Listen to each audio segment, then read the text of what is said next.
Your son saved my life? A stranger knocks on a poor single dad's door with a briefcase full of money. But when gratitude turns into danger and hidden secrets unravel, how far will a desperate father go to protect his son and keep hope alive? Before we get into the story, comment below where in the world you are watching from today. The morning sun barely peeked through the threadbare curtains of the Miller home as Jacob stood in the cramped kitchen, the toaster letting out its familiar burnt smell.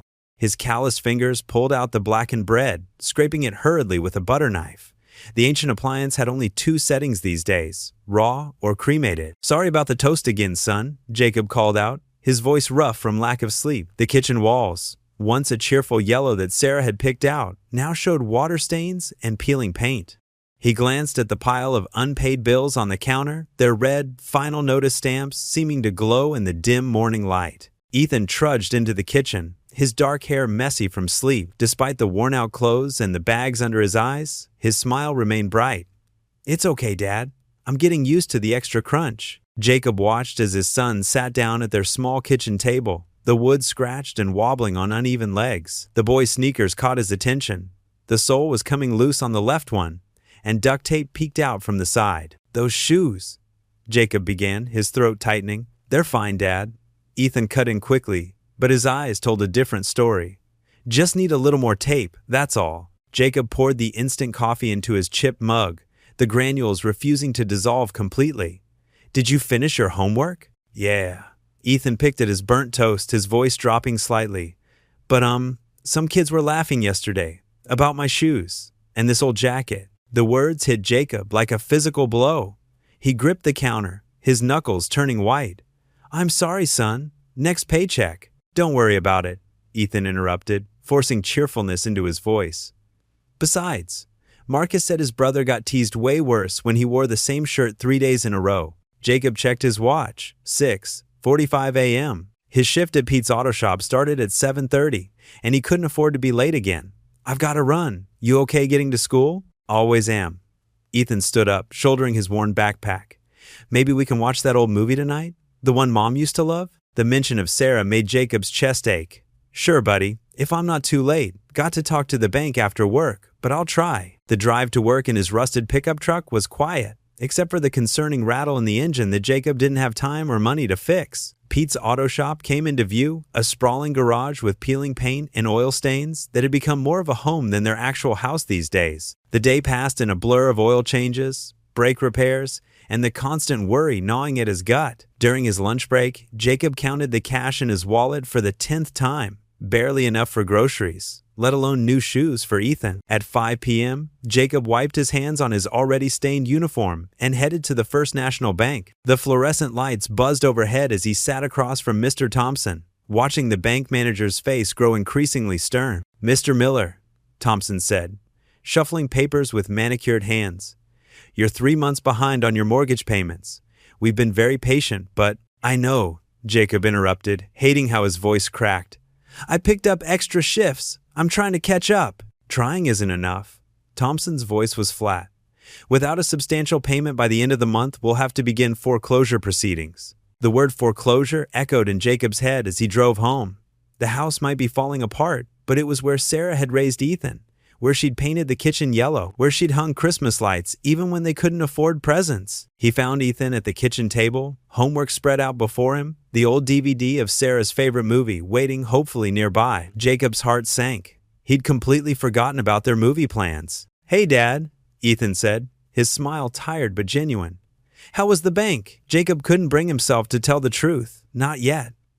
"Let's get you to bed, buddy. It's getting late." In Ethan's small bedroom, Jacob watched as his son climbed into bed, the springs creaking beneath him. The walls still had the solar system decals Sarah had put up years ago, though most of the planets had lost their glow-in-the-dark shine. "Dad?" Ethan's voice was small in the darkness. "Are we going to be okay?" Jacob tucked the thin blanket around his son's shoulders, remembering how Sarah used to do it. "Course we are. Get some sleep." He waited until Ethan's breathing evened out before sinking to his knees beside the bed. In the quiet darkness, Jacob closed his eyes, his hands clasped tightly. "Sarah," he whispered, his voice barely audible, "I don't know what to do anymore. I need, just please, send us something, anything." The only response was the distant sound of traffic and the perpetual drip from the leaky bathroom faucet. Jacob remained there, on his knees, praying for a miracle he wasn't sure he deserved anymore. Thunder cracked across the dark sky as rain pelted against the windows of the Miller home. Jacob slouched on their worn couch, his work clothes still on, grease stains visible on his shirt sleeve. The evening news flickered on their old TV, its sound barely audible over the storm. His eyes felt heavy after another 14-hour workday, the weight of the bank's rejection still fresh in his mind. The living room showed signs of better days. Faded family photos hung crooked on the walls, and Sarah's favorite throw blanket, now thin and patched, still draped over the back of the couch. Jacob pulled it closer, breathing in the lingering scent of home that somehow remained after all these years. His chin dropped to his chest as exhaustion won over. The TV's blue light danced across his weathered face, highlighting the new wrinkles that seemed to appear daily. In his half-sleep, memories of Sarah's laugh mixed with the sound of the rain. Bang, bang, bang. The sudden pounding at the front door jolted Jacob awake. He sat up straight, his heart racing. The clock on the wall showed 11:42 p.m. "Who in the world?" he muttered, pushing himself up from the couch. His joints protested the movement after too many hours bent over car engines. The knocking came again, more urgent this time. Lightning flashed as Jacob approached the door, illuminating the shabby entryway. Through the window's sheer curtain, he could make out a figure standing on his porch, shoulders hunched against the wind and rain. Jacob's hand hesitated on the door handle. In their neighborhood, late-night visitors rarely brought good news, but something in the desperate rhythm of the knocking made him turn the handle. The door creaked open to reveal a man completely drenched from the storm. Water dripped from his expensive-looking suit, now plastered to his thin frame. His face was pale, almost ghost-like in the porch light. Both hands clutched a battered leather briefcase to his chest, as if it were a lifeline. "Can I help you?" Jacob asked, keeping one hand on the doorframe. The stranger's wide eyes darted past him, scanning the living room before settling back on Jacob's face. Lightning illuminated the scene again, and Jacob noticed the man's hands were shaking. Not just from the cold, there was fear in those trembling fingers. "Is this—" the stranger's voice cracked. He swallowed hard and tried again. "Is this where Ethan Miller lives?" Jacob's protective instincts flared. "Who's asking about my son?" Thunder boomed overhead, making the stranger jump. His knuckles whitened around the briefcase handle. "Please, I have to. I need to." He struggled to form complete sentences, water running down his face. "Look, mister," Jacob said firmly, "it's late, and I don't know who you are. If you need help—" "Your son," the man interrupted, his voice suddenly clear and urgent. "Your son saved my life." Jacob blinked, confused. "What are you talking about?" The stranger thrust the briefcase forward with such force that Jacob automatically took it. The weight surprised him. It was much heavier than it looked. "Please," the man said, already backing away from the door. "It's yours now, all of it. Tell him thank you." Before Jacob could respond, the stranger turned and ran down the porch steps, disappearing into the curtain of rain. The storm swallowed him up as if he'd never been there at all. Jacob stood in the doorway, rain splattering his face, the heavy briefcase cold and wet in his hands.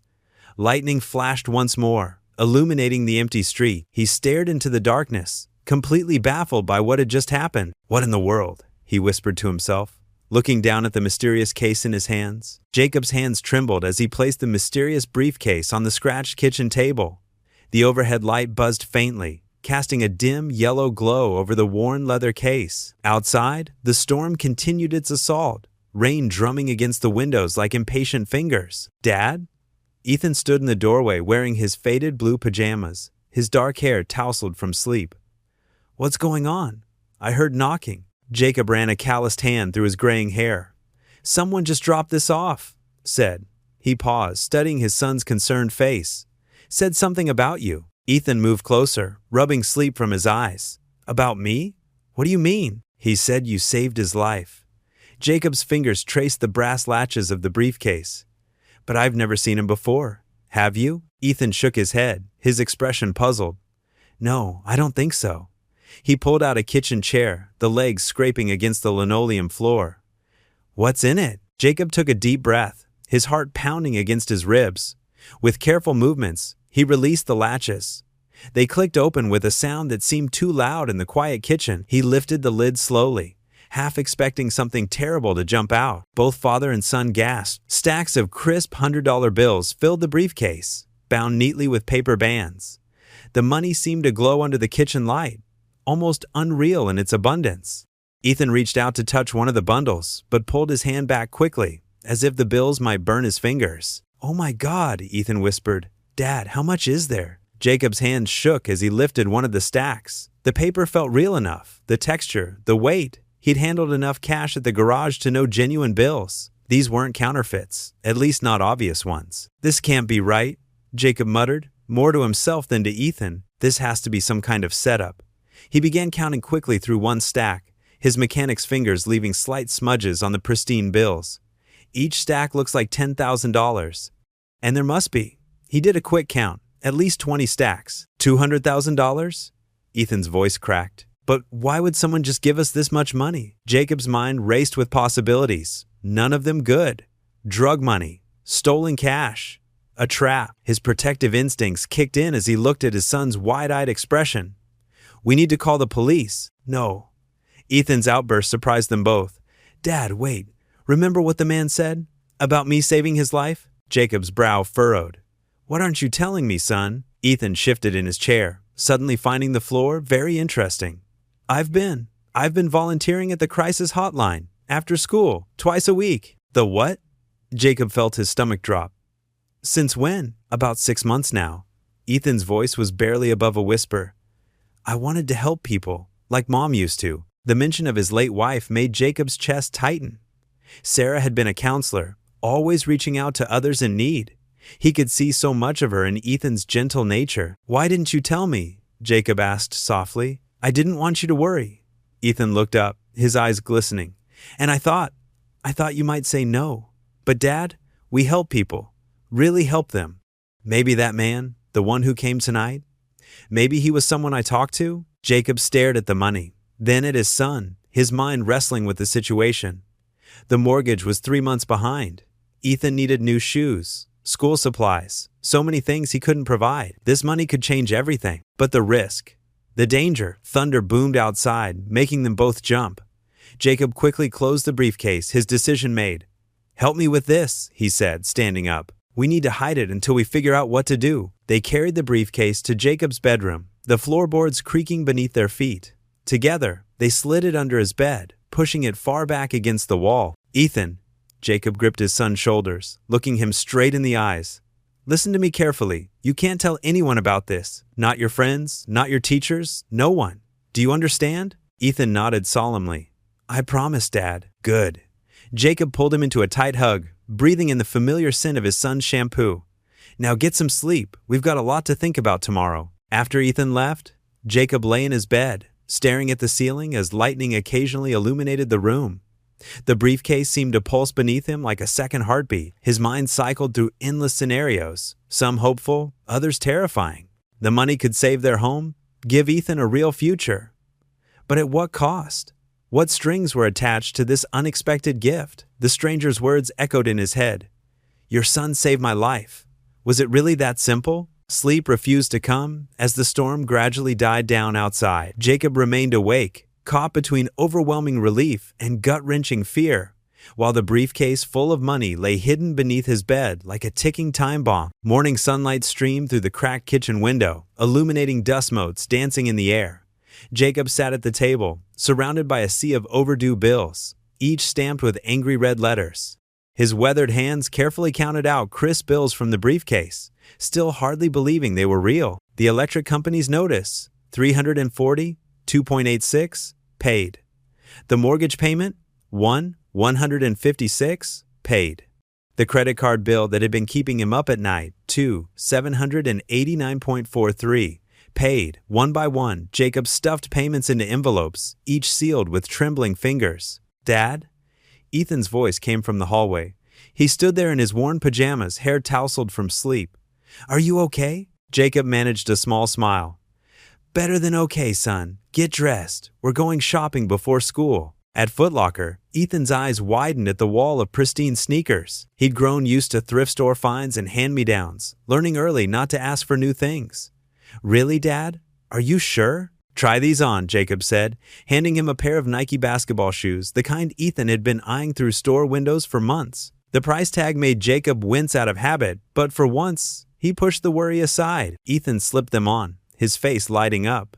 They fit perfect. He stood, bouncing on his toes, examining his reflection in the mirror. The old, scuffed shoes he'd been wearing sat discarded, their holes and worn soles a stark reminder of their struggles. "We'll take them," Jacob told the sales clerk, pulling out crisp bills. The simple transaction felt surreal, no mental math, no checking his account balance, no quiet dread. In the car afterward, Ethan kept looking down at his new shoes. A genuine smile spread across his face. It was a smile Jacob hadn't seen in too long, the kind that reached his eyes and dimpled his cheeks, just like his mother's used to. "Thanks, Dad," Ethan said softly. "These are amazing." Jacob's throat tightened. "You deserve them, son. I'm sorry it took so long." The day passed in a blur of errands and bill payments. Jacob called in sick to his afternoon job for the first time in years, using the time to catch up on house repairs he'd been putting off. He fixed the leaky faucet that had been driving them crazy for months, replaced the burnt-out porch light, and even bought groceries, real groceries, not just the bare necessities. That evening, Jacob prepared a proper dinner: chicken, fresh vegetables, and actual bread from the bakery instead of the day-old discount rack. The kitchen filled with warm, homey aromas that reminded him of better times. As they sat down to eat, Jacob studied his son's face. Something had been nagging at him all day. "Ethan, about that man last night." Ethan looked up from his plate, his fork pausing midway to his mouth. "Yeah? He said you saved his life." Jacob watched carefully as confusion crossed Ethan's features. "But you didn't recognize him?" Ethan set his fork down, his shoulders tensing slightly. "No, I didn't. I've never seen him before." "Are you sure?" "Think carefully." Ethan pushed his peas around his plate, avoiding his father's gaze. "Well," he hesitated, then took a deep breath. "There's something I haven't told you." Jacob leaned forward, his dinner forgotten. "What is it?" "I've been volunteering at the Community Crisis Hotline." The words came out in a rush. "After school, twice a week. I told you I was doing extra math tutoring, but..." He trailed off, looking guilty. Jacob blinked, surprised. "The Crisis Hotline? But you're only 15. How did they..." "Mrs. Peterson runs it, you know, from church." She made an exception because she said I have a good way with words. Ethan's voice grew stronger as he continued. "We take calls from people who are struggling, who need someone to talk to. Everything's anonymous. We never know their names, and they don't know ours." A memory stirred in Jacob's mind. Ethan coming home one evening a few weeks ago, quiet and thoughtful. There was someone specific, wasn't there? Ethan nodded slowly. "About 3 weeks ago, a man called late in the evening." Ethan swallowed hard. He was planning to end his life that night. He'd lost everything: his job, his family. He felt worthless. Jacob's heart clenched, thinking of the stranger's words. "Your son saved my life." "We talked for almost 2 hours, Ethan continued. "I mostly just listened. Told him about Mom, how losing her hurt so bad, but how we kept going. How sometimes just holding on one more day takes more courage than anything else." His voice grew quiet. He was crying when he hung up, but he promised he'd call a counselor the next day. Jacob stared at his son, seeing him in a new light. This sensitive, compassionate young man, who spent his free time helping strangers step back from the edge, when had Ethan grown into this person? While Jacob had been working himself to exhaustion, trying to keep their heads above water, his son had been quietly saving lives. "Why didn't you tell me about the hotline?" Jacob asked softly. Ethan shrugged, looking down at his plate. "I didn't want you to worry. You already have so much to deal with, and I know money's been tight. The volunteer work, it makes me feel like I'm doing something important, you know? Like Mom would be proud." Jacob reached across the table and squeezed his son's hand. "She would be more than proud, Ethan. I'm proud." His mind wandered to the briefcase upstairs, to the desperate man on their doorstep the night before. The pieces were starting to fit together. The Community Crisis Center occupied a small brick building wedged between a laundromat and a convenience store. Jacob's old pickup truck rattled into the narrow parking lot, its brakes squealing as he pulled into a spot. He glanced at Ethan in the passenger seat, noticing how his son's shoulders tensed. "You don't have to be nervous," Jacob said, turning off the engine. "I just want to understand what happened." Ethan nodded, his fingers fidgeting with the hem of his new blue t-shirt. "I know, Dad. It's just, I was supposed to keep it secret. They're big on confidentiality here." The morning sun beat down on them as they walked to the entrance. A small bell chimed as Jacob pushed open the glass door, releasing a burst of cool, air-conditioned breeze. The lobby was modest but welcoming, with soft beige walls and motivational posters. A middle-aged woman with kind eyes looked up from the reception desk. "Can I help you?" she asked, her smile warm and professional. "Yes, ma'am," Jacob replied, placing a gentle hand on Ethan's shoulder. "My son volunteers here, and I'd like to speak with the director if possible." The woman's eyes lit up with recognition. "Oh, you must be Ethan's father. I'm Sarah, the morning coordinator. Dr. Matthews is in her office. She'll be thrilled to meet you." They followed Sarah down a short hallway lined with more inspirational artwork. She knocked on a door marked director and poked her head in. "Linda? Ethan Miller and his father are here." Dr. Linda Matthews was a tall woman with silver-streaked hair and wire-rimmed glasses. She stood up from behind her desk, her face breaking into a genuine smile. "Ethan, what a wonderful surprise. Please, both of you, come in." The office was small but tidy, with certificates on the walls and a small potted plant on the windowsill. Jacob and Ethan settled into 2 chairs facing the desk. "Mr. Miller," Dr. Matthews began, "your son is one of our most gifted volunteers. I hope you're not here because of any concerns." Jacob shifted in his chair. "Actually, I only just learned about his volunteering. I was hoping you could tell me more about what he does here." Dr. Matthews glanced at Ethan, who gave a small nod. "Well, with proper training and supervision, our youth volunteers man the crisis hotline. They provide a sympathetic ear and often connect deeply with callers who might be hesitant to speak with adults." She reached for a folder on her desk. "In fact, we had a remarkable situation just last week. Ethan, would you mind if I shared this with your father?" Ethan's eyes widened slightly, but he nodded again. "A man called late one night, clearly in crisis. He'd lost everything. His job, his savings, his sense of purpose. He was." "Doctor?" Matthews paused, choosing her words carefully, considering drastic actions. Jacob's hands gripped the arms of his chair as he listened. "The call lasted over 2 hours," Dr. Matthews continued. "Our volunteer, Ethan, spoke with such genuine compassion. He shared his own experience of loss, of feeling hopeless after his mother passed away." She smiled softly at Ethan. He told the caller how even the smallest acts of kindness can ripple outward, touching lives we never see. How everyone has the power to make a difference, even when they feel powerless. Ethan stared at his hands, his cheeks flushed.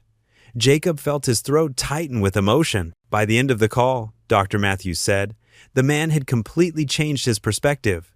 He promised to keep living, to find a way to help others despite his own struggles. It was one of the most powerful conversations I've ever witnessed in my 15 years here. Jacob looked at his son with new eyes. This thoughtful, compassionate young man who saved lives while he wasn't looking. When had Ethan grown so wise? The caller asked for Ethan's name, Dr. Matthews added. Of course, we never reveal that information, but he insisted on leaving a message. She pulled a note from the folder. He said, "Tell the young man who spoke to me that he didn't just save my life. He showed me how to live it again. Someday, I'll find a way to repay this debt." The words hit Jacob like a physical blow. The stranger on his doorstep, wild-eyed in the rain, the briefcase full of money, the desperate declaration, "Your son saved my life." "Mr. Miller, are you all right?" Dr. Matthews asked, concern in her voice. "You've gone quite pale." Jacob forced a smile. "Yes, sorry. It's just, I'm very proud of my son." They thanked Dr. Matthews and walked back to the truck in silence. Jacob's mind raced, pieces falling into place. The timing matched.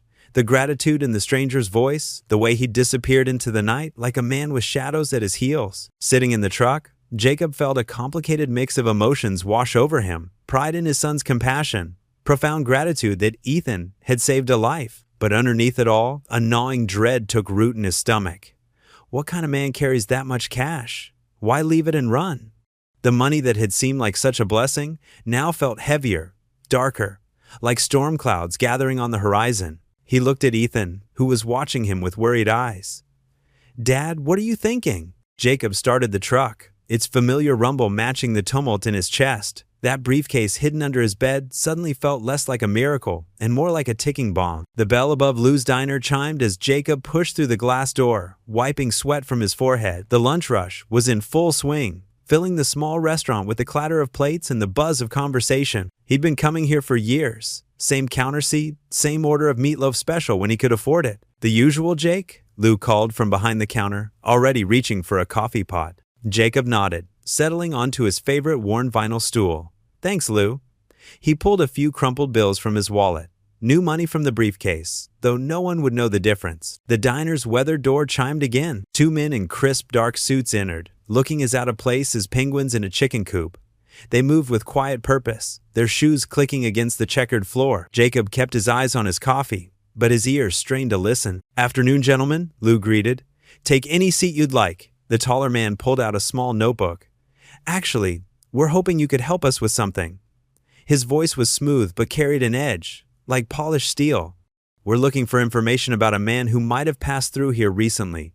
Middle-aged, well-dressed, carrying a brown leather briefcase." Jacob's coffee cup froze halfway to his lips. His heart hammered against his ribs. "Lots of folks come through here," Lou replied, wiping his hands on his apron. "Can't say I remember anyone specific like that." The shorter man stepped forward, his suit jacket pulling back to reveal a shoulder holster. This would have been 3 days ago, during the storm, the Briefcase Island, of particular interest to our employer. The diner had grown quieter, other customers pretending not to listen while stealing glances at the suits. Jacob forced himself to take a slow sip of coffee, fighting to keep his hands steady. "You sure you fellas wouldn't like some coffee?" Lou offered, his friendly tone unchanged. "Best in town." "No thank you," the taller man said. He pulled something from his pocket, a business card, and placed it on the counter. "If you remember anything, please call this number. There's a substantial reward for information leading to the recovery of the briefcase." Jacob's stomach churned as he watched Lou pocket the card. The suits made their way around the diner, stopping at each table, asking the same questions. When they reached the counter, Jacob hunched over his coffee cup, praying they wouldn't notice how his hands shook. "Sir?" The taller man's voice came from right behind him. "Mind if we ask you a few questions?" Jacob turned slowly, meeting the man's cold gray eyes. "About what? Were you in town during the storm 3 nights ago?" "Yeah, like everyone else," Jacob shrugged, trying to channel the weariness he felt into appearing nonchalant. "Nasty night." The shorter man studied him intently. "Did you happen to see anyone unusual? Someone who might have been desperate?" "Just heard the thunder and rain," Jacob replied. "Stayed inside with my boy." They exchanged looks before the taller one handed Jacob a card identical to Lou's. "If you remember anything, call us, day or night." Jacob took the card with numb fingers, nodding. The suits thanked Lou and headed for the door. As they left, Jacob caught a fragment of their conversation. "Check the crisis center next." His appetite gone, Jacob left enough money to cover his barely touched lunch and hurried out. He needed to warn Ethan. The boy would be home from school soon, and they needed to talk. The afternoon crawled by at the garage where Jacob worked. Every car that pulled in made him jump, expecting to see dark suits emerging. By the time he got home, his nerves were frayed to breaking. Ethan sat at the kitchen table doing homework, looking up as Jacob burst through the door. "Dad, what's wrong?" Jacob threw all 3 deadbolts and checked the windows. "Pack a bag," he ordered. "Just in case." "What? Why?" Some men were asking questions in town today. Jacob's voice was tight. "About the briefcase. About the night of the storm." He checked another window. "They're looking for it, son, and they're not the kind of men who take no for an answer." Ethan's face paled. "What do we do?" Jacob slumped into a kitchen chair, the weight of their situation pressing down on his shoulders. He looked at his son, really looked at him, and saw the fear creeping into those young eyes. The same eyes that had sparked with joy just days ago when they'd bought new shoes. The same eyes that had given a stranger hope to keep living. Moving methodically through the house, Jacob checked every lock again. He pulled the curtains closed and moved the briefcase from under the bed to a loose floorboard in the hall closet. Finally, he sat back down across from Ethan. "This money," Jacob said quietly, "could cost us everything." The kitchen clock ticked loudly in the silence that followed. Outside, a car drove past, its headlights sweeping across their curtained windows. Father and son sat in the growing darkness, the gravity of their situation settling around them like a heavy blanket. Jacob sat at his kitchen table late one night, the briefcase open before him. Stacks of crisp bills caught the dim light of his desk lamp. His weathered hands trembled as he counted out several bundles, carefully arranging them into smaller piles. "What are you doing, Dad?" Ethan's voice made him jump. His son stood in the doorway, hair tousled from sleep. Jacob took a deep breath. "Come here, son." He pulled out a chair. "Remember Mrs. Henderson next door? The one whose husband passed last year?" Ethan nodded, sliding into the seat. "She's been having trouble paying her rent. I heard her crying on her porch yesterday." "That's right." Jacob picked up one of the smaller stacks. "I was thinking, if this money came to us through an act of kindness, Maybe that's how we should use it. The next morning, Jacob walked to the church before his shift at the garage. Pastor Mike was examining the leaking roof, shaking his head at the water damage. "Morning, Pastor," Jacob called out. "Jacob, what brings you by so early?" Jacob pulled an envelope from his jacket. "Anonymous donation for the roof repairs. Someone wanted to help but didn't want recognition." Pastor Mike's eyes widened as he opened the envelope. This is exactly what we needed. The Lord does work in mysterious ways. That afternoon, Jacob slipped another envelope under Mrs. Henderson's door while she was out grocery shopping. Inside was enough for 6 months' rent and a note that read, "From a friend who cares." At the hospital, Jacob approached the billing department. "I'd like to pay off the Watson family's medical bills," he said quietly. "Their daughter's cancer treatments." The clerk looked surprised. That's quite a substantial amount, sir." "I know." Jacob placed the stack of bills on the counter. "Please keep it anonymous." Over the next few weeks, Jacob and Ethan watched their community transform. Mrs. Henderson started tending her garden again, humming as she planted fresh flowers. The church roof was fixed, and the sound of rain no longer echoed through the sanctuary during services. At the grocery store, Jacob overheard Mrs. Watson telling the cashier how an anonymous angel had paid their medical bills. "I can finally sleep at night," she said, wiping happy tears. One evening, Jacob came home to find Ethan cooking dinner, something he hadn't done since his mother passed. "Spaghetti and meatballs," Ethan announced proudly. "Mom's recipe." Jacob hung his jacket, throat tight with emotion. "Smells just like hers." They sat together at the kitchen table, twirling pasta on their forks. Ethan's face glowed with a contentment Jacob hadn't seen in years. "You know what Tommy Watson told me at school today?" Ethan said between bites. "His little sister's getting better. The doctors say the treatments are working." Jacob nodded, remembering the relief on Mrs. Watson's face. "That's wonderful news. And Mrs. Henderson gave me cookies she baked. Said she felt like baking for the first time in forever." Ethan grinned. "They were actually pretty good." A chuckle escaped Jacob's lips. Soon, both father and son were laughing. Real, genuine laughter that filled their small kitchen with warmth. "You know what, Dad?" Ethan said, eyes bright. "I think Mom would be proud of what we're doing." Jacob reached across the table and squeezed his son's hand. For the first time since finding the briefcase, the weight of worry lifted from his shoulders. In its place was something lighter, sweeter, the joy of giving, of making a difference. They finished dinner, sharing stories about the small changes they'd noticed around town.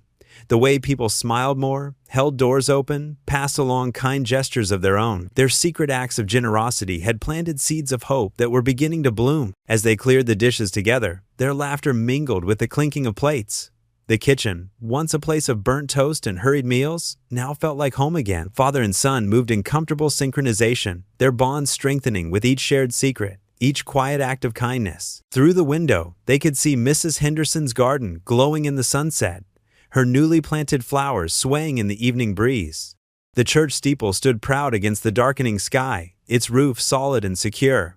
Somewhere in town, a little girl was getting stronger, her family sleeping peacefully without the burden of medical debt. Jacob looked at his son, this remarkable boy who had saved a stranger's life with just his words, who now helped spread hope through their community. Ethan caught his eye and smiled. A smile so much like his mother's that it made Jacob's heart ache with love and pride. They settled on the couch, shoulders touching, sharing the comfortable silence of two people who understood each other completely. The mystery of the briefcase and its dangers still loomed, but for now, they had found something precious: purpose, connection, and the simple joy of doing good together. The spring morning dawned bright and clear as Jacob drove through town in his old pickup truck.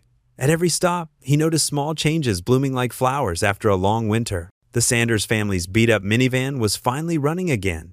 He'd slipped the repair bill payment to Joe's auto shop last week. Little Tommy Sanders waved from the passenger seat, his arm no longer in a cast thanks to the mysteriously paid medical bills. Outside the elementary school, fresh paint brightened the playground equipment. Jacob smiled, remembering how he'd left an envelope marked Park Fund in the PTA donation box. Children's laughter rang out as they swung higher than ever on the newly repaired swings. "Morning, Mr. Miller," Mrs. Thompson called from the school library steps. She balanced a stack of brand new books in her arms. "You wouldn't believe it. Someone donated enough money to replace all our worn-out classics. The kids are so excited." Jacob nodded, trying to hide his satisfaction. "That's wonderful news," he said simply. At the corner grocery store, old Mr. Jenkins wasn't fretting over his calculator anymore. The going out of business sign had disappeared from his window. Instead, fresh produce filled the displays, and the shelves were fully stocked. Jacob had made sure the elderly shopkeeper found an envelope containing exactly what he needed to pay off his suppliers. Ethan bounded down the sidewalk after school, his face glowing. "Dad, you should see what's happening. Remember Jenny Martinez? Her mom couldn't afford her asthma medicine, but now she can breathe properly again. And the church has a new roof. Pastor Dave was crying when he announced it on Sunday." Jacob's heart swelled as he watched his son's excitement. "That's something, isn't it?" "It's like magic," Ethan said, falling into step beside him. "But the good kind, you know? The kind that makes people's lives better." They walked past the community center where Ethan volunteered. A fresh coat of paint covered the graffiti, and new flowers brightened the entrance. Inside, they could hear the happy chaos of the after-school program, another recipient of an anonymous donation. "The whole town feels different," Ethan continued.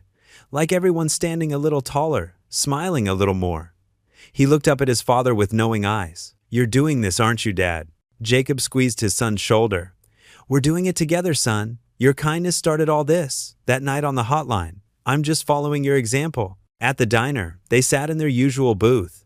Sarah, their regular waitress, served them with an extra spring in her step. Last month, she'd found an envelope that covered her daughter's college application fees. "Your usual?" she asked, beaming.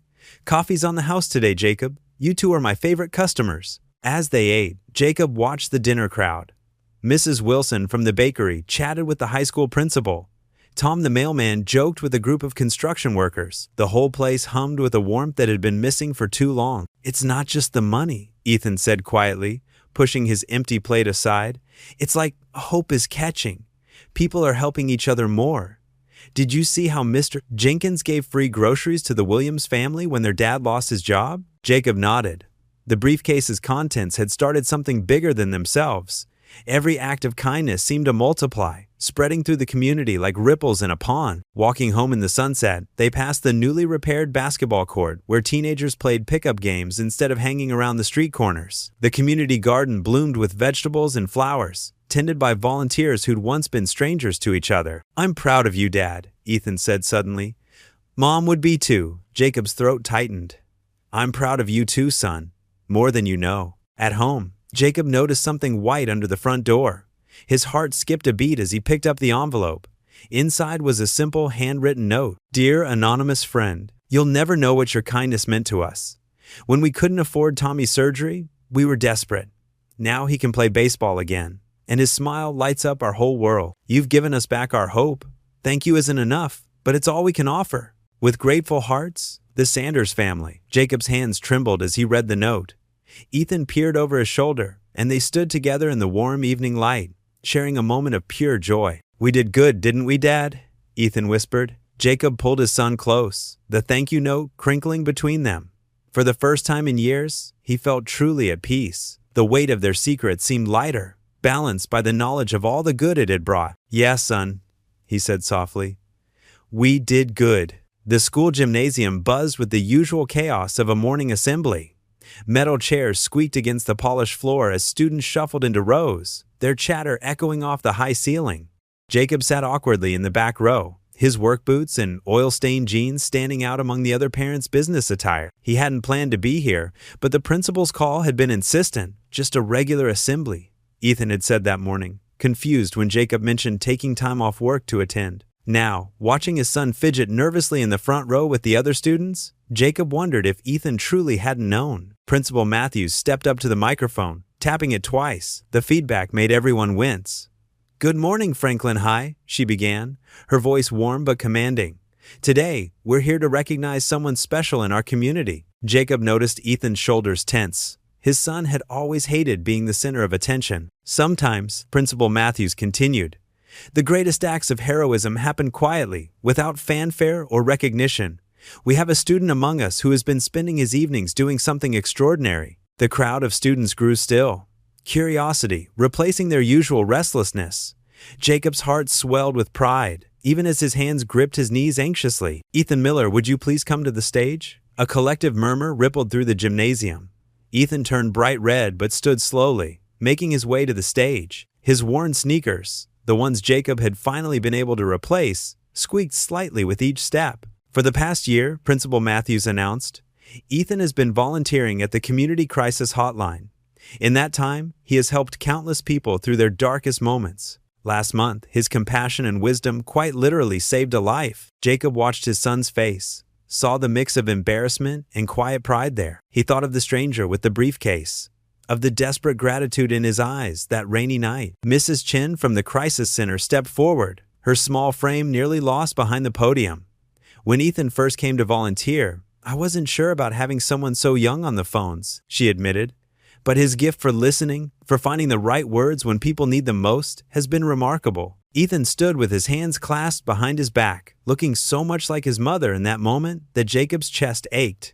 Sarah had always known exactly what to say to comfort others too. One night last month, Mrs. Chin continued, Ethan spoke to someone who had lost all hope. For 2 hours, he listened, shared, and ultimately convinced this person that their life had value. That caller later reached out to tell us that without Ethan's words that night, they wouldn't be here today.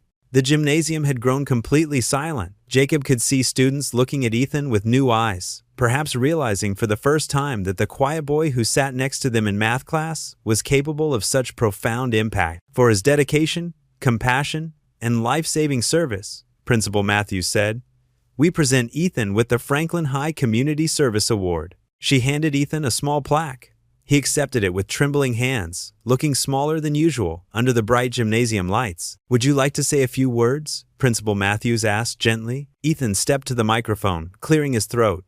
He started, then paused, taking a deep breath. I started volunteering because my mom always said that sometimes people just need someone to listen, that everyone deserves to be heard. His voice grew stronger. You never know what someone's going through. Sometimes a small act of kindness can change everything. The first person to stand was Tommy Sanders, the boy whose family van Jacob had helped fix. Then Sarah Williams, whose mother's medical bills had mysteriously been paid. One by one, students and teachers rose to their feet, applause building like thunder in the gymnasium. Jacob stood too, wiping his eyes with the back of his hand. He saw Ethan searching the crowd until their eyes met. In that moment, father and son shared a look of understanding. About the briefcase, about the choices they'd made, about the ripples of kindness spreading through their community. After the assembly, they walked together to Jacob's truck in the parking lot. Ethan clutched his plaque, still looking dazed. Did you know about this? He asked. Jacob shook his head. Principal Matthews just said I should come. I'm proud of you, son. Your mother would be too. Ethan's smile was soft but genuine. Thanks, Dad. He glanced at the plaque. I didn't do it for recognition, though. I just wanted to help. I know, Jacob said, pulling him into a quick, rough hug. That's what makes it even more special. They were almost to the truck when Jacob's steps faltered. Across the street, partially hidden in the shadow of the coffee shop, stood 2 men in dark suits. They weren't moving, weren't speaking, just watching. Jacob recognized them from the diner, felt the weight of their stares like ice down his spine. Get in the truck, Ethan, he said quietly, keeping his voice steady despite his racing heart. He waited until his son was safely inside before walking around to the driver's side, feeling those eyes on him every step of the way. As he started the engine, Jacob glanced in the rearview mirror. The men remained motionless, their presence a silent warning that this moment of triumph might be shorter-lived than he'd hoped. The clock on Jacob's kitchen wall ticked past 11. He sat at the table, paper spread before him, tracking the money they'd quietly distributed throughout town. The house was silent, except for the occasional creaks of the old wooden floors and Ethan's soft snoring from upstairs. A sharp rap at the door made Jacob's heart skip. He froze, pen hovering over his notepad. The knock came again, more urgent this time. Rising slowly, he moved to the window and peered through a gap in the curtains. His breath caught in his throat. The stranger from that stormy night stood on his porch, but he was barely recognizable. His once neat appearance had deteriorated completely. A dark bruise bloomed across his left cheekbone, and his suit was torn and dirty.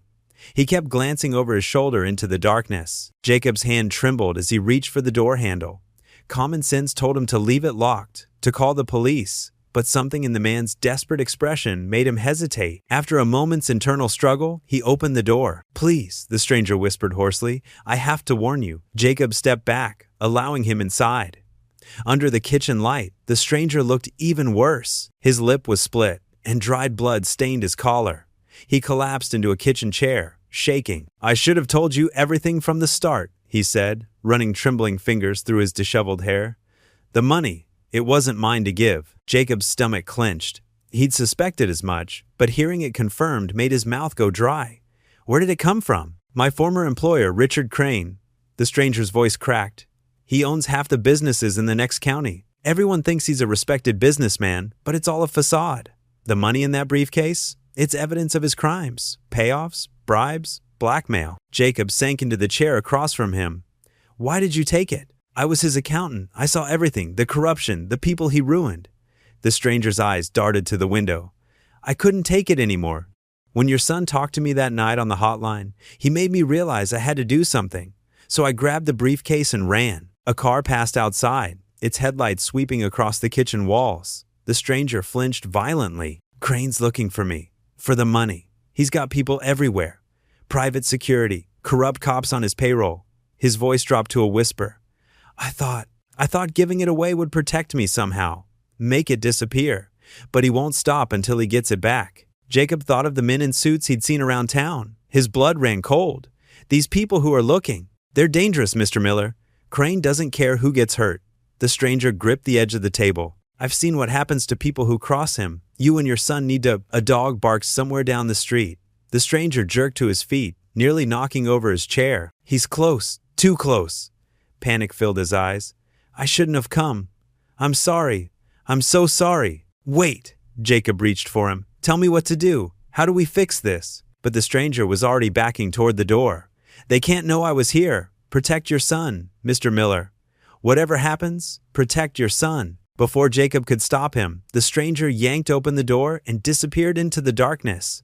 Jacob rushed to the porch, but the man was already gone, leaving only footprints in the dewy grass. Standing in the doorway, Jacob felt the weight of every dollar they'd given away, every good deed that now seemed tainted. The quiet neighborhood suddenly felt menacing. Every shadow could hide a threat. Every passing car could carry Crane's men. He closed and locked the door with shaking hands. Upstairs, Ethan still slept peacefully, unaware of the danger closing in around them. Jacob leaned against the wall, his mind racing. The stranger's warning echoed in his head.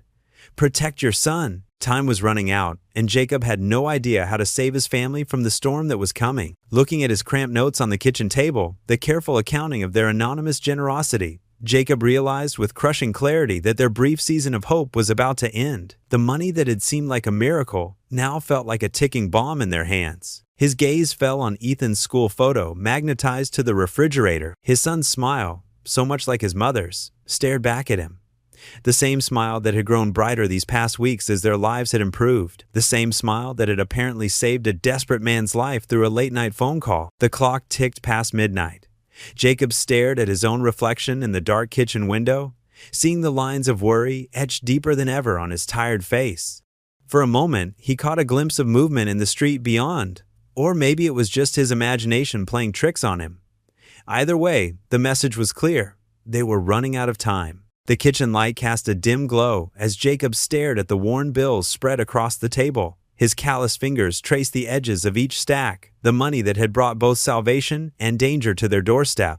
Outside, crickets chirped in the darkness, a peaceful sound that felt wrong against the turmoil in his chest. We have to give it back, Jacob said quietly, more to himself than to Ethan, who sat across from him. There's no other way. Ethan's chair scraped against the linoleum as he leaned forward. Dad, we can't. Think about everything we've done with it. Mrs. Peterson's cancer treatments, Tommy's mom keeping their house, the new books at school. I know, son. Jacob's voice was heavy with exhaustion. But this money, it's blood money. Those men in suits, they're not playing games. And now that stranger shows up looking like he went 10 rounds in a boxing match? He shook his head. We're in over our heads. But we didn't steal it, Ethan protested, his teenage voice cracking with emotion. That man gave it to us. He chose to give it to us because you saved his life, Jacob finished. I know, and I'm proud of you for that, more than you'll ever know. But his gratitude doesn't change where this money came from. The refrigerator hummed in the background as silence fell between them. Jacob looked around their small kitchen at the worn countertops they'd finally been able to repair, the new microwave that had replaced their broken one, the stack of paid bills by the phone. All of it felt like a dream about to shatter. If we give it back, Ethan said slowly, we'll lose everything. The house, the repairs, maybe even your job if you can't afford gas to get there. His eyes glistened. Is that what Mom would want? Jacob's chest tightened at the mention of his late wife. Don't use her like that. I'm not using her, Ethan insisted, standing up. His voice grew stronger. I'm remembering what she always told us, that doing good matters more than having things. We've helped so many people, Dad. Real people, not just numbers on bills. Jacob watched his son pace the kitchen, seeing so much of his mother in him, the same fierce compassion, the unwavering belief in doing right. The money wasn't ours to give, Ethan, no matter how we used it, but we made it ours. Ethan turned, his face flushed with conviction. Every time we helped someone, every time we made things better, we earned it. That corrupt businessman, he was just hoarding it, hurting people. We turned his greed into something good. Despite himself, Jacob felt a flutter of pride at his son's words. The boy who once hid behind video games now stood before him, arguing for justice and kindness with a passion that reminded him why they'd started helping others in the first place. Remember Mr. Collins at church? Ethan continued, gaining momentum. He was going to lose his farm after 40 years. His whole family would have been homeless. But because of us, because we helped his grandkids still have a home, his daughter can still go to college. Jacob rubbed his temples. And what happens when these men come after us? After you? I can't risk. We can't live in fear, Ethan cut in. You always taught me that running away doesn't solve problems. Well, giving this money back? That's running away. From everything good we've done, from everything we could still do. The truth in his son's words stung. Jacob looked at the money again, remembering the faces of those they'd helped. The widow whose grief counseling they'd paid for, the young mother whose car repairs had saved her job, the elderly couple who could finally afford their medications. Maybe, Jacob started, his resolve wavering. Maybe we could. A sudden crash shattered the moment. Glass exploded inward from the living room window, sending shards skittering across the floor. Ethan yelped, and Jacob instinctively grabbed his son, pulling him away from the kitchen doorway. Stay back, Jacob ordered, his heart pounding. He crept toward the living room, where a brick lay amid the broken glass. A piece of paper was wrapped around it, secured with a rubber band. With trembling fingers, Jacob unwrapped the note. The message was typed in bold letters that seemed to scream off the page. Return what's ours, or else. He turned to find Ethan standing in the kitchen doorway, face pale but determined. The brick in Jacob's hand felt as heavy as their decision, the jagged edges cutting into his palm like the choice they now faced. The first rays of morning sunlight crept across the driveway as Jacob stepped outside, his work boots crunching on loose gravel. The air felt heavy with morning dew, but something else too, a thickness that made the hair on his neck stand up. He reached for his truck keys, then froze mid-step. His old pickup sat wounded in the driveway. All four tires were slashed, deep cuts splitting the rubber like broken smiles. Crude words had been scratched into the faded blue paint. Last warning.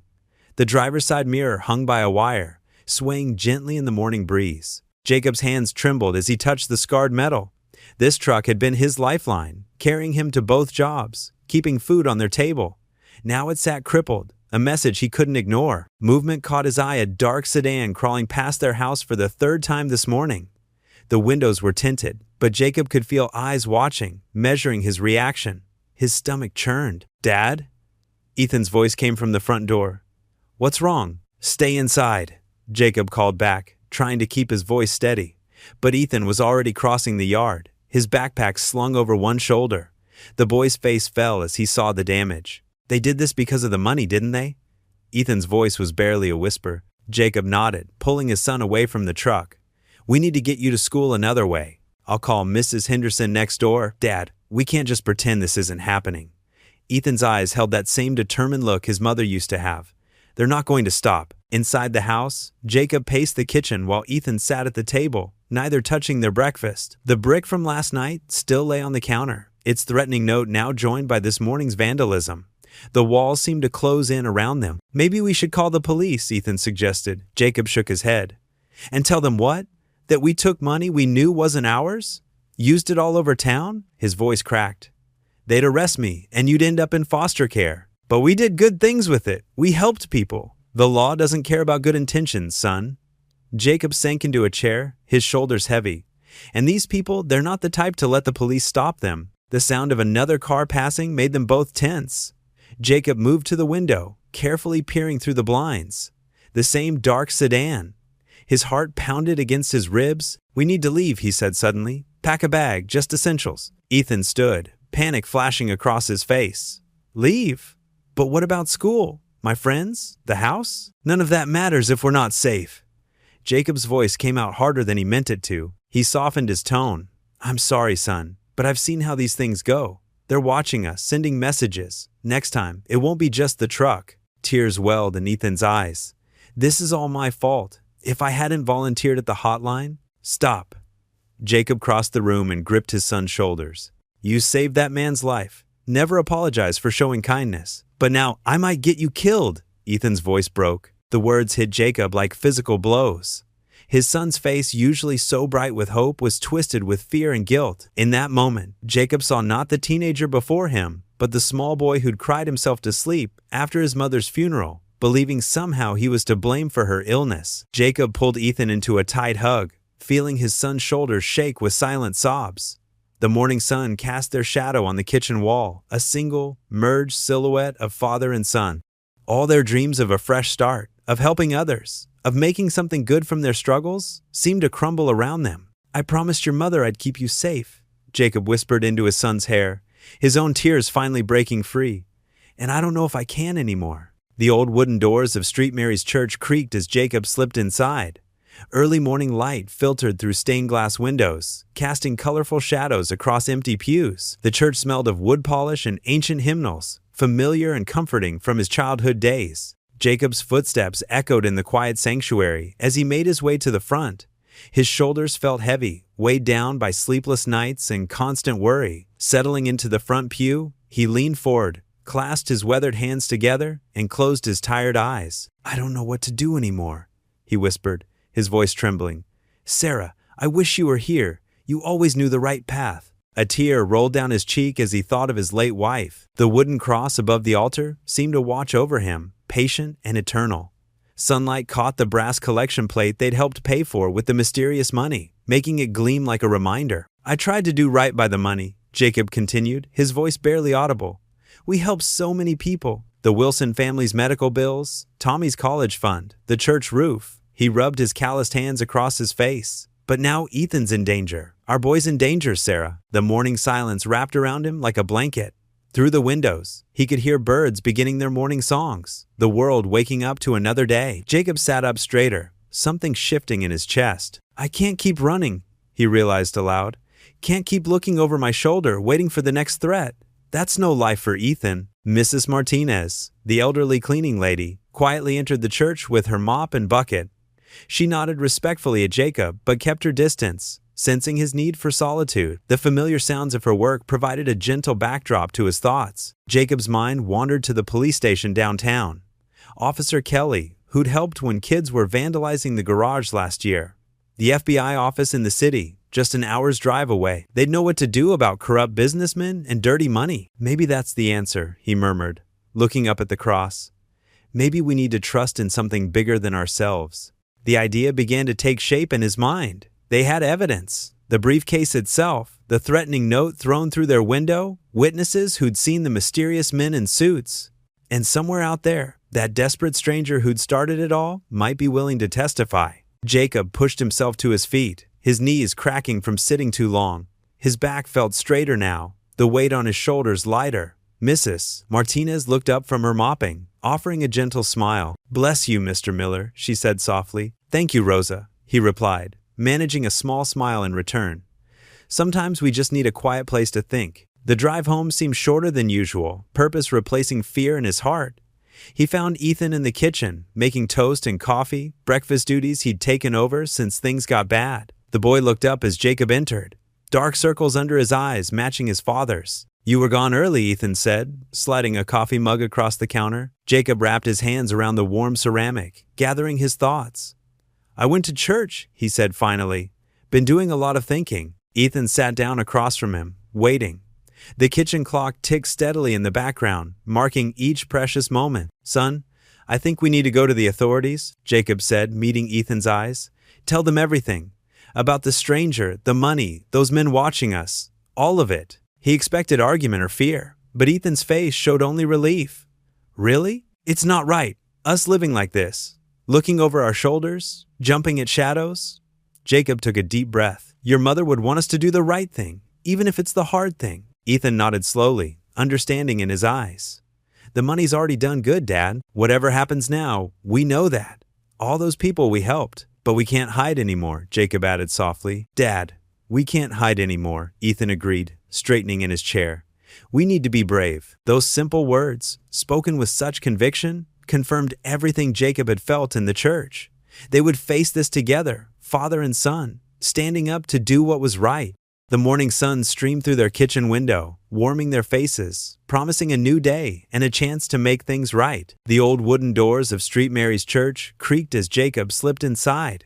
Early morning light filtered through stained glass windows, casting colorful shadows across empty pews. The church smelled of wood polish and ancient hymnals, familiar and comforting from his childhood days. Pastor Daniel sat in his usual spot near the altar, head bowed in morning prayer. He looked up as Jacob's footsteps echoed through the empty church, a warm smile spreading across his weathered face. Jacob Miller, you're here mighty early, the pastor said, his deep voice carrying across the quiet space. Jacob's hands trembled as he slid into the front pew. Pastor, I need help.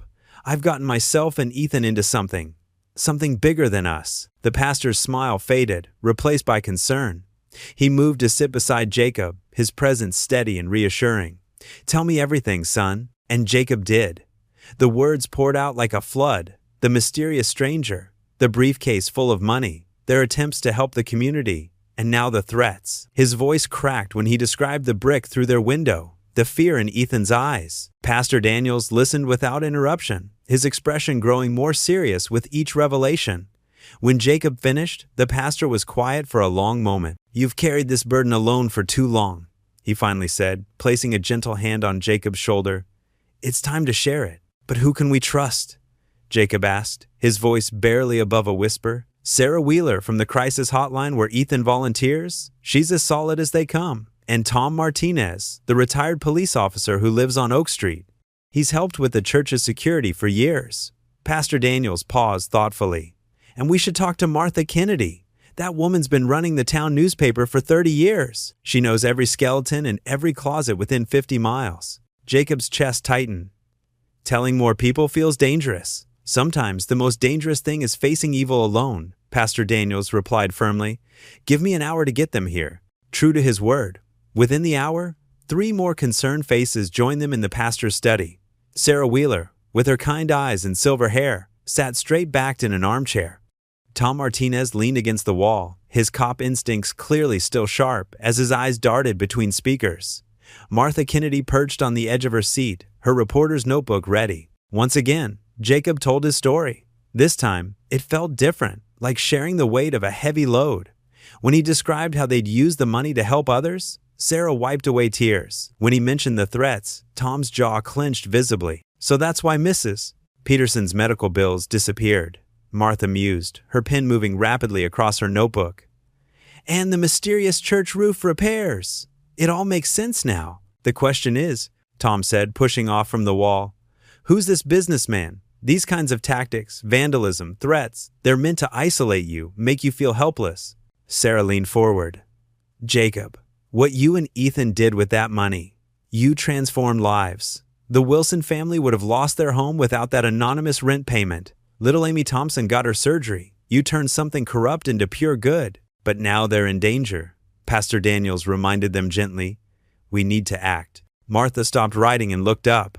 I've been investigating corporate corruption in this region for years. A businessman with this kind of money and these tactics? I have my suspicions. Give me a description of the stranger, and I bet I can connect the dots. Jacob described the man in detail, his height, the way he moved, the peculiar scar on his right hand. Martha's eyes widened with recognition. That sounds like David Chen, former CFO of Riverside Industries, she said. He disappeared 3 months ago after allegedly discovering financial irregularities. The CEO, Richard Maxwell, claimed Chen had embezzled funds, but my sources suggested Chen had evidence of Maxwell's illegal activities. Tom nodded slowly. Maxwell's got a reputation. Nothing ever sticks to him because people are too scared to testify. Until now, Pastor Daniels said firmly. Jacob, you've got something he wants, and more importantly, you've got witnesses to how that money was used. We've got Martha's investigative work, Tom's law enforcement experience, and a whole community that's been touched by your generosity." Sarah reached over and squeezed Jacob's hand. "You're not alone anymore. We'll stand with you." "The FBI has been trying to build a case against Maxwell for years," Tom added. "With Chin's money trail, Martha's research, and our testimonies about the threats, we could give them what they need." Jacob looked around the room at these people, pillars of the community he'd known for years but never truly leaned on. Their determination filled him with a strength he hadn't felt in a long time. "What do we do first?" he asked. "I'll contact my sources at the FBI," Tom said, pulling out his phone. "They'll want to move fast once they hear what we have." Martha was already flipping through her notebook. "I've got 3 years of notes on Maxwell's operations. Time to organize them properly." "I'll gather statements from the families you've helped," Sarah offered. "Anonymous or not, people know something changed in this town. They'll want to protect that." Pastor Daniels smiled. "And I'll make sure you and Ethan are safe until the authorities arrive. The church has some secure rooms where you can stay." For the first time since finding the briefcase, Jacob felt the knot in his chest begin to loosen. These people, his neighbors, his friends, were willing to risk everything to stand beside him and Ethan, to protect not just them, but the good they'd managed to do with money meant for evil. The next few hours passed in a blur of activity. Tom made calls from the pastor's office while Martha spread her research across 3 tables, creating a timeline of Maxwell's suspicious activities. Sarah worked the phones, quietly reaching out to families who'd received help, gathering their stories. Jacob watched them work, overwhelmed by their dedication. When Pastor Daniels handed him a cup of coffee, he could barely hold back tears. "You know what Ethan said to me this morning?" Jacob said softly. "He said we needed to be brave. I thought that meant facing this alone, but he was wiser than that. Real bravery is letting others help you fight." "Your boy's got his mother's heart," Pastor Daniels replied with a gentle smile. "And her wisdom, too." By noon, they had assembled a formidable case. Tom's FBI contact was driving up from the city. Martha's evidence filled 2 boxes. Sarah had statements from 12 families. The pieces were falling into place, transforming their small group into something powerful, a community united against corruption. Gray clouds loomed over Main Street as Jacob walked from the bank, his shoulders tense. He'd just withdrawn the last of the money they'd hidden away. His weathered hands clutched a manila envelope, knuckles white with strain. The usual morning bustle of their small town felt different today, heavier, like the air before a storm. A black SUV pulled up beside him. Jacob's heart hammered against his ribs as 2 men in dark suits stepped out. He recognized them from the diner, the ones who'd been asking questions. The taller one, with a scar across his jaw, spoke first. "Mr. Miller." His voice was sandpaper rough. "Our employer would like his property back." Jacob clutched the envelope tighter. "I don't know what you're talking about." The second man, shorter but broader, moved to block Jacob's path. "Don't play dumb. The briefcase. Now." People hurried past, heads down, pretending not to notice. Jacob's throat went dry as he glanced around. The street suddenly felt very empty. "Last chance," Scarjaw said, taking a step closer. "Hand it over, and this ends quietly. He's not alone." The voice came from behind Jacob. Mrs. Rodriguez, who ran the corner grocery, stood there with her arms crossed. Her tiny frame somehow filled the sidewalk. "Leave him be." The men exchanged glances. The shorter one laughed. "Ma'am, this doesn't concern you." "Actually, it does." Tom Watson, the hardware store owner, stepped out of his shop. His thick arms were stained with paint. "Jacob helped my family when we couldn't afford Emily's medicine. Whatever's going on here, he's got our support." More voices joined in. Sarah from the diner, old Mr. Peterson from the barber shop, Coach Williams from the high school. One by one, they emerged from shops and parked cars, forming a circle around Jacob. "That man you work for," Sarah said, her voice sharp as nails.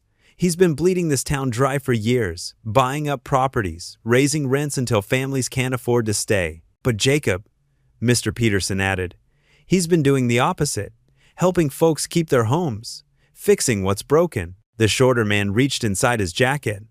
"This isn't some small-town fairy tale. Move aside." "No."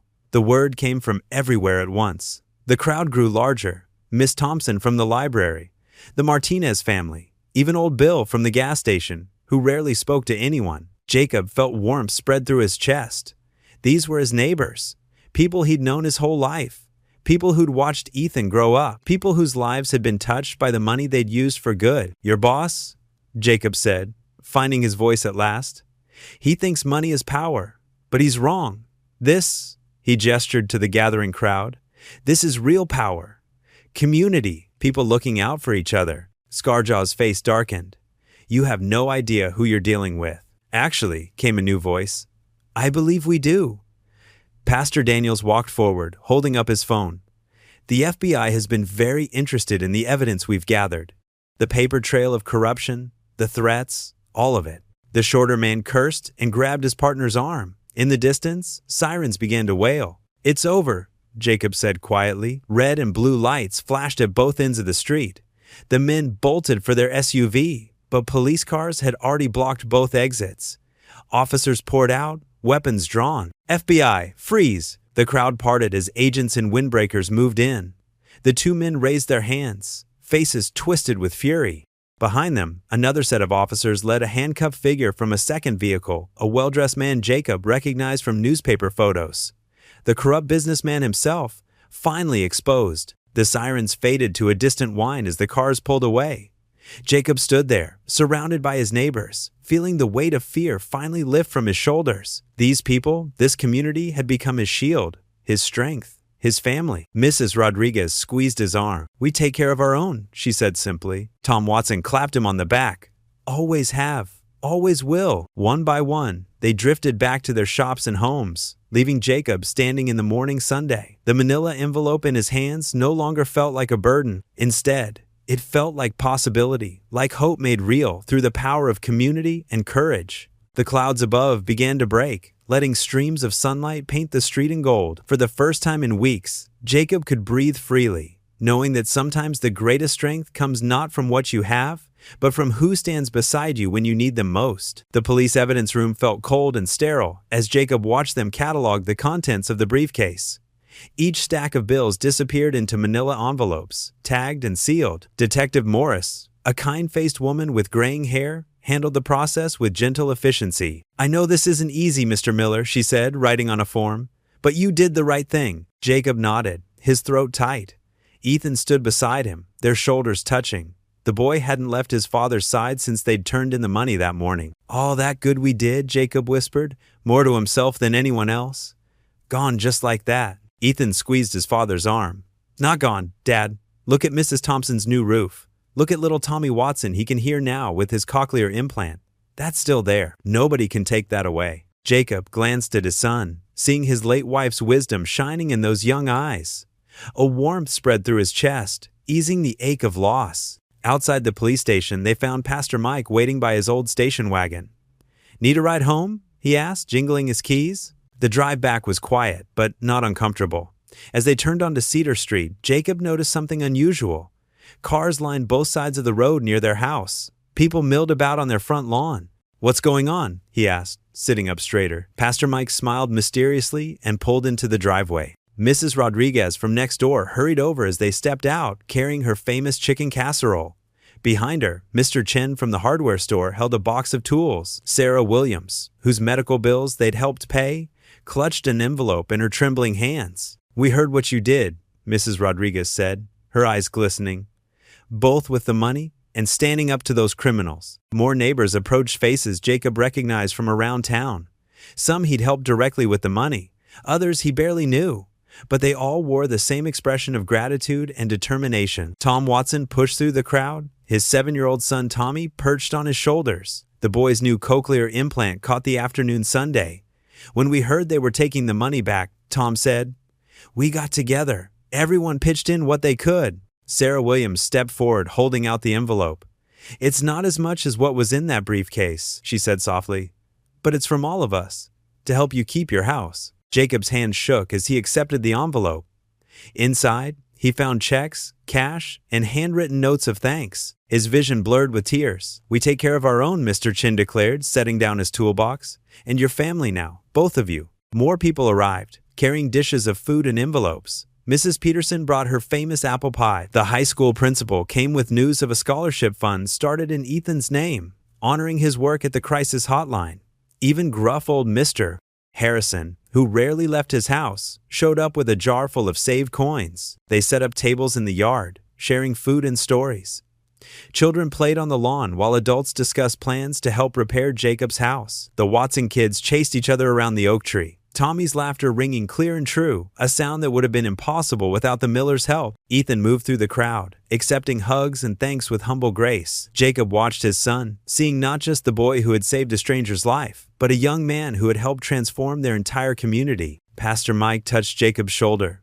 "You know," he said quietly, "sometimes the greatest miracles aren't in the grand gestures, but in how they ripple through people's hearts." Jacob looked around his yard at the faces of neighbors, become family, at the simple abundance of casseroles and pies, at the envelopes containing not just money, but love and gratitude. The loss of the briefcase's contents seemed smaller now, overshadowed by something far more valuable. Mrs. Rodriguez organized a line of people bringing food into the kitchen, turning it into an impromptu potluck. The aroma of home-cooked meals filled the house that had felt so empty just days before. Children darted between adults' legs, playing tag and giggling. Even the old house seemed to stand a little straighter, warmed by the presence of so many caring souls. Sarah Williams had started a list of home repairs needed, with neighbors signing up for different tasks. Mr. Chin was already examining the loose porch railing, muttering about having the right tools in his truck. The community's determination to help shone in every offered casserole, every scribbled note, every warm embrace. As the afternoon sun painted the sky in soft golds and pinks, Jacob found Ethan sitting on the porch steps, taking in the scene before them. He sat down beside his son, their shoulders touching just as they had in the police station. "You okay, Dad?"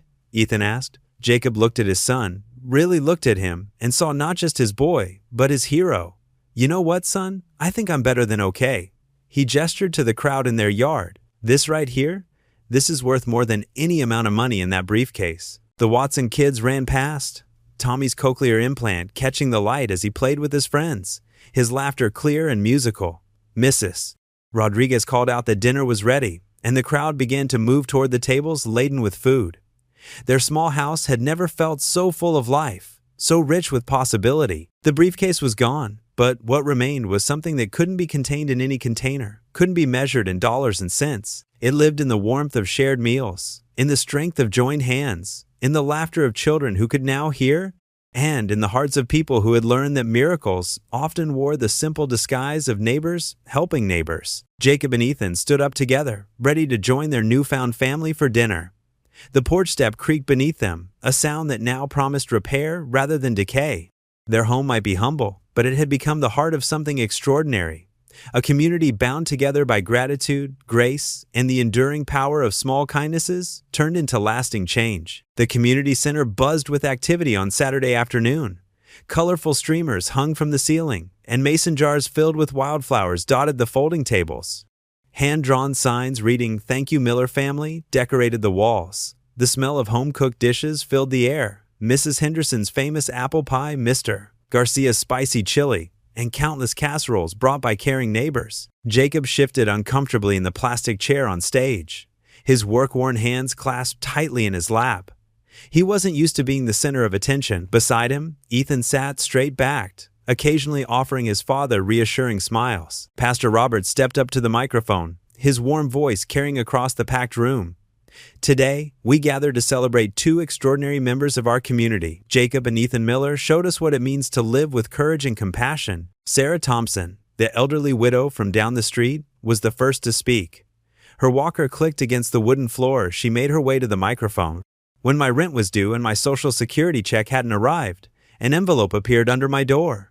Her voice quavered. "Inside was exactly what I needed. I never knew it was you, Jacob, until now." Jacob ducked his head, remembering the night he'd slipped that envelope under her door. He'd seen her crying on her porch that afternoon. Little Tommy Martinez's mother spoke next, clutching a tissue, the anonymous donation that paid for Tommy's surgery. She wiped her eyes. "My boy can walk now because of you, Mr. Miller." One by one, townspeople stood to share their stories. The high school principal spoke about the mysterious check that funded new textbooks. The church treasurer described how the roof repair had saved their historic building. Each story pieced together the quiet acts of kindness that had transformed their community. Miss Chen from the crisis hotline stood up, her small frame radiating pride. And let's not forget young Ethan, whose compassionate words saved a desperate man's life. Like father, like son, both heroes in their own way. Jacob felt Ethan's hand slip into his. His son's palm was warm and steady, so different from the frightened boy who'd hidden under his covers during thunderstorms just a few years ago. Mayor Wilson took the stage, holding up a large envelope. When we learned what the Millers were facing, this community didn't hesitate. We've raised enough to help them keep their home and start fresh. He turned to Jacob. You gave without expecting anything in return. Now it's our turn. The envelope contained checks, cash, and pledges from nearly every family in town. Some had given $5, others $500, each according to what they could spare. Jacob stared at the contents, his vision blurring. Mrs. Baker, who ran the local diner, stood up next. Jacob Miller has been having coffee at my counter for 15 years. Never once complained about his troubles. Just asked how my day was going and left extra large tips when he could barely afford his own meal. The school janitor, Mr. Peterson, spoke about how Jacob had fixed his car for free when times were tough.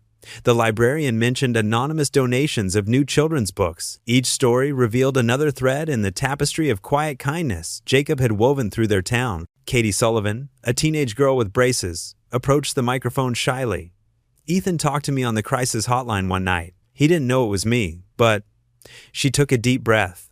His words made me feel less alone. He said everyone matters, even when they don't believe it themselves. Jacob squeezed Ethan's hand, pride swelling in his chest.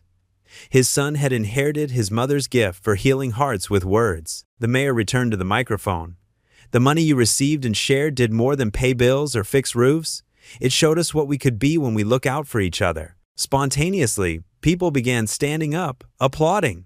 The sound swelled until it filled the community center, echoing off the walls. Jacob saw tears on many faces, not of sadness, but of joy and gratitude. Ethan suddenly stood up, touching his father's shoulder before walking to the microphone. The applause quieted as he adjusted the stand to his height. His voice, though soft, carried clearly through the room. We didn't save lives with money, Ethan said, looking out at the gathered faces. We saved them with hope. The late summer breeze carried the sweet scent of freshly cut grass across the Millers' front yard. Their porch, now sporting a fresh coat of white paint and new floorboards, creaked softly under their rocking chairs.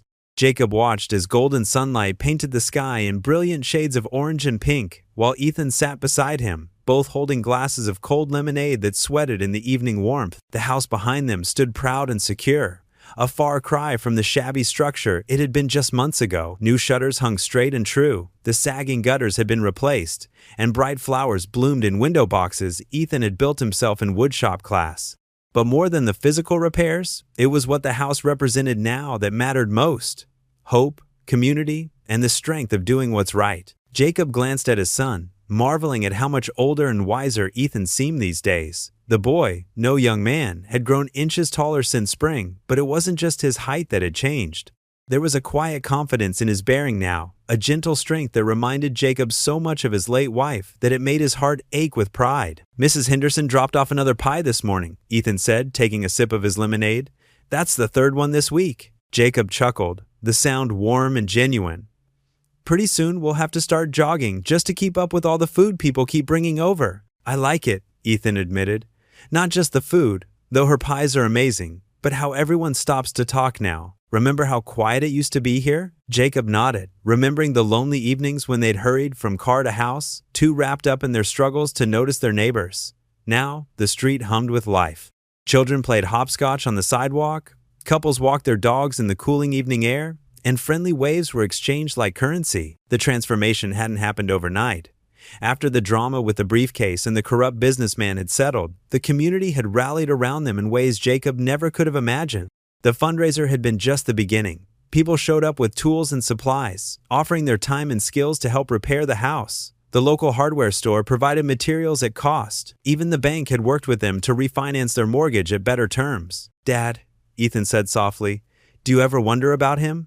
The stranger who brought the briefcase? Jacob set his glass down on the small table between their chairs. Sometimes. The police never did find him after everything went down. But wherever he is, I hope he knows what his act started, even if the money wasn't exactly clean. We made it clean though, didn't we? Ethan's voice held a touch of pride. All those people we helped. That we did, son. Jacob smiled, remembering the faces of those whose lives they'd touched. The widow who'd kept her house, the kids who got new books at school, the church congregation gathering under a solid roof. Though I have to admit, for a while there, I thought we'd lose everything. Ethan turned to face his father, his expression serious. But we didn't. We gained everything instead. The truth of those words settled over them like a comfortable blanket. The street had grown quiet as the sun dipped lower, painting the clouds in deep purples and blues. One by one, stars began to peek through the darkening sky, twinkling like distant diamonds. Jacob watched as his son leaned back in his chair, looking up at the emerging constellations. The boy who used to hide in his room playing video games now volunteered 3 days a week at the crisis hotline.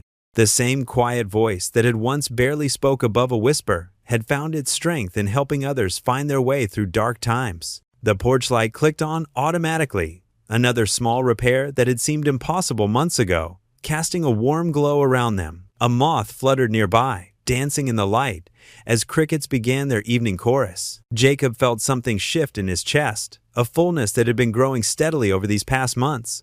It wasn't just about having a secure home or knowing the bills would be paid. It was about rediscovering who they were as father and son, as members of a community, as people who could make a difference. He thought about that stormy night when a desperate stranger had knocked on their door, how close they'd come to turning away from the responsibility that came with his gift. The money was long gone now, given back or given away, but its true value had never been in the dollars themselves. The stars multiplied overhead as darkness settled in properly. A cool evening breeze rustled the leaves of the old maple tree in their yard, the same tree that had seemed ready to fall on the house last winter, but now stood strong after proper care and attention. Jacob reached over and squeezed his son's shoulder gently.